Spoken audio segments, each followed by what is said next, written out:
पुन्हा विटेवारी पुन्हा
पितांबरधारी सुंदर तो डोळे कान त्याचे टाळे मन पाय राहोळे मारून जाय माया आईची छाया दयाची किंवा कृपेची डोळे कान त्याचे काही मन पाय राहुळे तुका म्हणे समध्यान. विषय अभंगामध्ये आहे, हे भगवान तुम्ही निर्गुण आहात तसंच तुम्ही सगुण सुद्धा.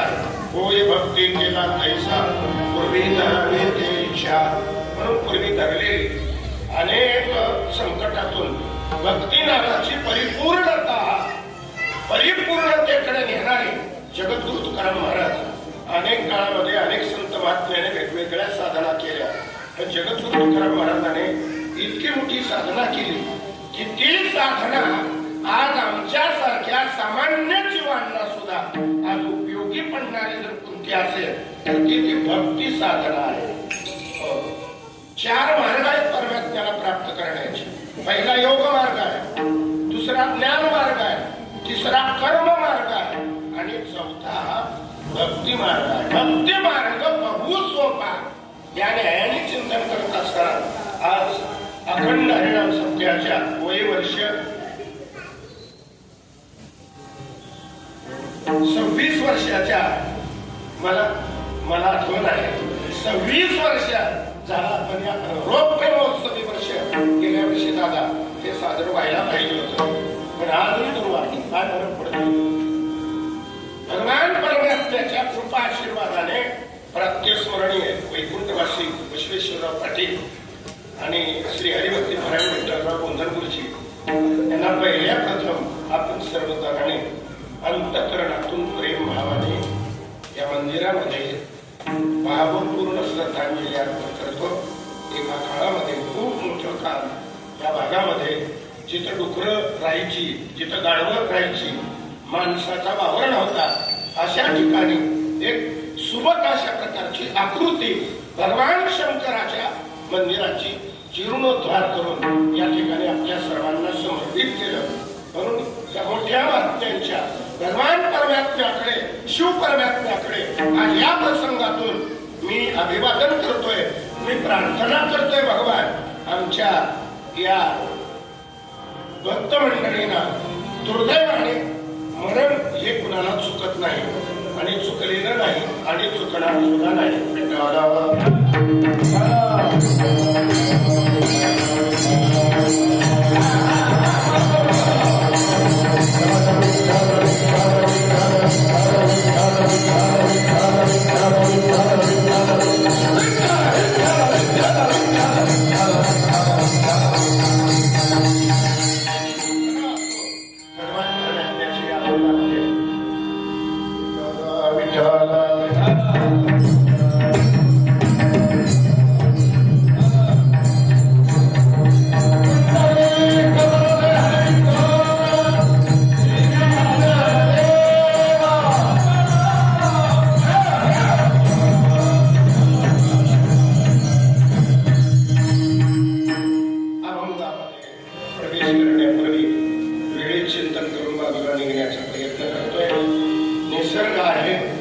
निसर्गाची अवक्रता कधी असते, कधी कृपा असते. पण आज असं समजायचं काहीच कारण नाही. अनंत अडचणीमधून आज पहिला दिवस साजरा होतोय आणि आज पहिल्या दिवशीचाच दादाने मला झोपलंय. काय म्हणून झोपलंय हे मात्र मला माहित नाही, पण त्याने नाव दिला. असो, मला फक्त चिंतन करायचं. दिवस पहिला असू द्या किंवा दिवस शेवटचा असू द्या, दिवस सारखीच असतात. आज काला झाला म्हणून सत्याची संगता ज्या दिवशी होते त्या दिवशी काय परमार्थ बंद होतो का? होत नाही. काल्याचा प्रसंग म्हणजे परमार्थातला दुसऱ्या वर्षीचा आरंभाचा पहिला दिवस असतो. महाराज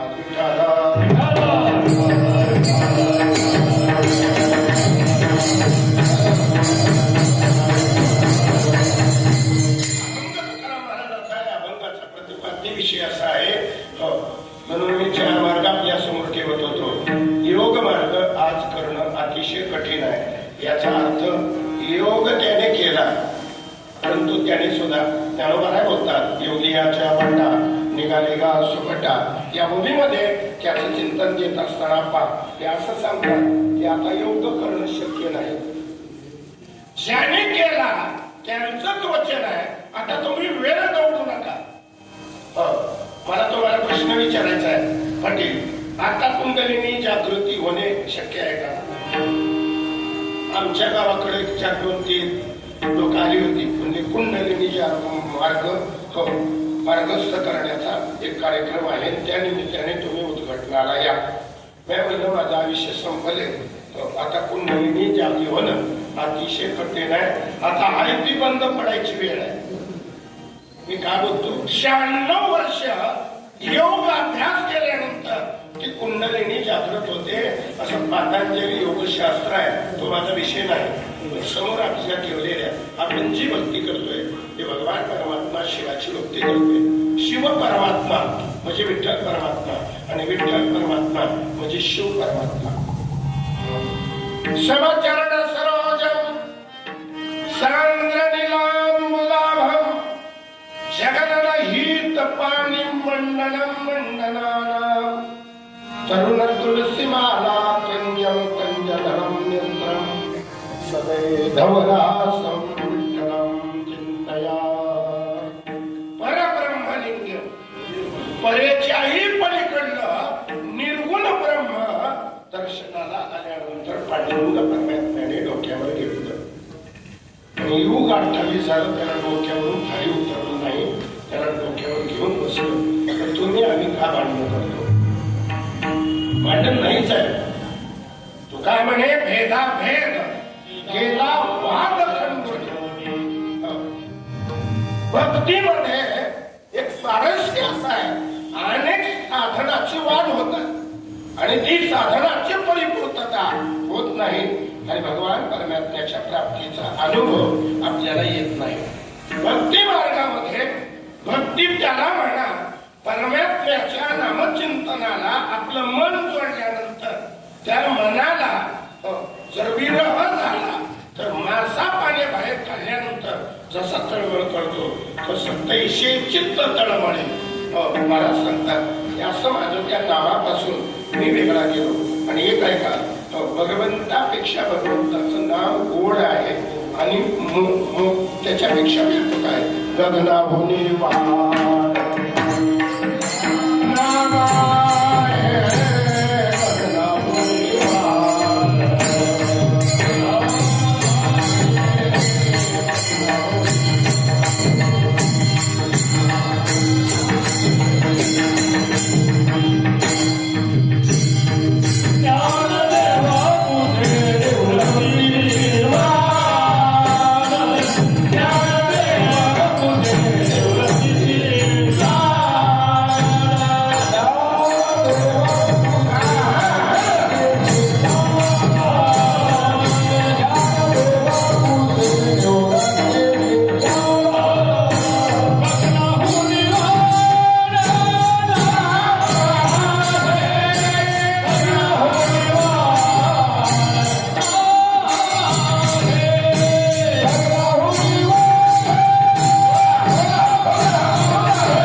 भगवंतापेक्षा भगवंताचं नाम हे व्यापक आहे, गोड आहे आणि करण्यासारखी साधन आहे.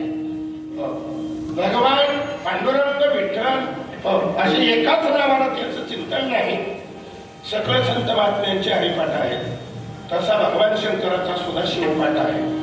प्रात्यस्मरणीय परमपूज्य परमादरणीय मनमोहन स्वामी महादेव स्वामी याने तो हरिपाठ रचलेला आहे. तुम्ही कोणतंही चिंतन करा, पण मनातून करा, ध्यान धरून करा. जर ध्यान धरून नाही करा तर काही उपयोगाचं नाही. भगवान परमात्म्याच्या निर्गुण निराकाराचा ज्या वेळेला जगद्गुरु तुकाराम महाराजांना अनुभव आला आणि त्या निराकाराला आकार देण्याचं काम अंतःकरणातून, मनातून, वृत्तीतून त्यांनी त्याच्याकडे पाहिलं. पाहत असताना काहीच दिसत नव्हतं. काहीच दिसत नव्हतं. रूप नाही, रंग नाही, नाही वर्ण छाया. याच्यामध्ये त्याचं चिंतन करताना सांगतात, आईसा तुरे रुराया. त्याला रूप नाही. तुझं सगुण बनोगी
डोळ्यातली अशांतता शांत होईल आणि स्थिर होईल. आणि डोळे आणि कान हे दोन लक्षणीय अशा प्रकारची इंद्रिय तुझ्या ठिकाणी जर राहिली, तुझं काही दिसलं, तू सुंदर अशा प्रकारचं तुझं रूप आहे, मनोहर आहे, सुकुमार आहे, हे सर्व तुझं जर आहे. हे का करतोय मी? तर वारकरी संप्रदायाच्या विचारातून आज पहिला दिवस आहे म्हणून निर्गुण निराकार परमात्म्याचं चिंतन करणं ही वारकरी संप्रदायाच्या सर्व फळांची परंपरा आहे. अभंग आहे, समचरण दृष्टी विखेवरील साजेरी, येथे वृत्ती आणि मन एकच आहे. फक्त भाषा थोडीशी फार याच्या मागे थोडा विस्तार आहे आणि त्या विस्ताराप्रमाणे थोडंफार चिंतन राईटच 9 वाजेपर्यंत करेल. आपण होईल न होईल मला काही म्हणजे चिंता वाटणार नाही, पण मी प्रयत्न करेन जीवातून प्रेम भावानं आपल्या समोर चिंतन करण्याचा. आणि चिंतनाकडे मी येत असताना आपल्या सर्व माता भगिना, पुरुष मंडळी, आबालवृद्ध, भजनी, वारकरी, टाळकरी, मारकरी, मृदंग वादक, पेटी मास्तर आणि हे सर्व तुमच्या चरणावर माझं विनम्र अभिवादन करतो. नाक घासून आपली सर्वांची क्षमा मागतो आणि मी माझ्या विषयाकडे येतोय. थोडस शांत राहा. अगोदर बघा आपलं मन स्थिर होतंय का बघा. तुम्ही मंदिरात आहात, शरीर नका ठेवू, मन मंदिरात ठेवा, मन देवापाशी ठेवा. तर या केलेल्या कार्याचा सर्वजणांना आनंद मिळेल, अन्यथा आनंद मिळणार नाही. मायबा या कलियुगामध्ये अंधधुंद अशा प्रकारची झालेला असा समाज, त्याला अयोग्य अशा प्रकारची दिशा देणारे अनेक संप्रदाय आज आपल्या समोर उभे आहेत. त्याला कुठं न्यायचंय आणि कुठं सोडायचंय हे मात्र अजिबात नाही. आणि दुसरं आपली क्षमा मागून बोलतो, काल जो हल्ला झाला त्या हल्ल्यामध्ये जवळजवळ 30 लोक असं ते लहान लहान बालक होती आणि अशा प्रकारे ते त्या ठिकाणी गोळ्या घालून मारले, त्यांना विचारून मारले. म्हणून त्यांना सुद्धा आपण भावपूर्ण श्रद्धांजली या चिंतनाच्या योगाने आपण विनम्र अभिवादन करतोय. देवा, हा विषय किती आहे हे मात्र आम्हाला माहित नाही, पण आयुष्यामध्ये हे जर दादा शिकायचं असलं तर ज्ञानेश्वरी आहे, गाथा आहे, भागवत आहे, ही सकल संत विचार आहे ते आपण अनुकरण केले पाहिजे. नाहीतर या जगामध्ये काय घडत नाही मला सांगा. मला या गादीवर आता काहीच बोलायचं नाही. पूर्वीचे लोक दारू प्यायचे, आता पेत नाही. पूर्वीचे लोक मांस मच्छर खायचे, आता खात नाही. बरोबर आहे माझं बोलणं? मंदिरातला तरी कोणी नाही असं मला मान्यवाला विश्वासानं सांगायचंय. आम्ही तुझी लेकरे आलो म्हणजे एवढं प्रेमाने अतुल पाटील आपला रात्री 9 वाजता पत्रिका घेऊन आलते. 20 वर्षातला पहिला दिवस आहे माझा. माझ्याकडे दोन्ही पत्रिका घेऊन आला. एवढी आता माझ्या अंगी नाही. मी एवढं पंढरीरायाचा काकाचा एक वारकरी आहे. वारकरी म्हणून आपण या ठिकाणी सेवा करावी. दादा फार विचित्र अशा प्रकारची कालाची गती आहे. निसर्गाचा कोप केव्हा होईल काही सांगता येत नाही. आज सेवा त्याची करायची आहे कारण निसर्ग त्याच्या हातात. अडचणीतूनच परमार्थामध्ये यश मिळणार आहे. साधू संतांचा जर आज विचार केला, हे शब्दरूपी सुमनमाला आज तुमच्या समोर ठेवली आहे, तुमच्या प्रांगणात ठेवलेली आहे. हे शब्द तुकोबरायाचे आहेत. अंतःकरणातून प्रेम भावानं निष्काम भक्ती नावाची अशी ती भक्ती साधना आणि अंतःकरणातला भक्ती त्याला म्हणायचं. भक्ती हा स्त्रीलिंगी शब्द आहे. आणि दुसरे एक वैशिष्ट्य नारद भक्ती सूत्रामध्ये मी काही तिकडे जाणार नाही, पण मग थोडं आता त्याचं चिंतन करता. भक्ती ही मोठी का तर अंतःकरणामध्ये हृदयाच्या ठिकाणी जेथे चित्त नावाची वस्तू आहे त्या चित्तातच याचा प्रेम पाहणा निर्माण होतो आणि देवाचं वास्तव्य त्या ठिकाणी राहतं. देव तया जवळयाचे पापनाशी दूषणे मग देव तिथे चित्तात. देव का राहत नाही? आपल्याकडे अभंगातून शब्द आहेत. मन पायी राहू हे महाराजांना मागणं करायचं आहे देवा, ठीक आहे. आणि एक वाक्य बोलतोय का, सगुणी भजता निर्गुणी पावलो आणि निर्गुण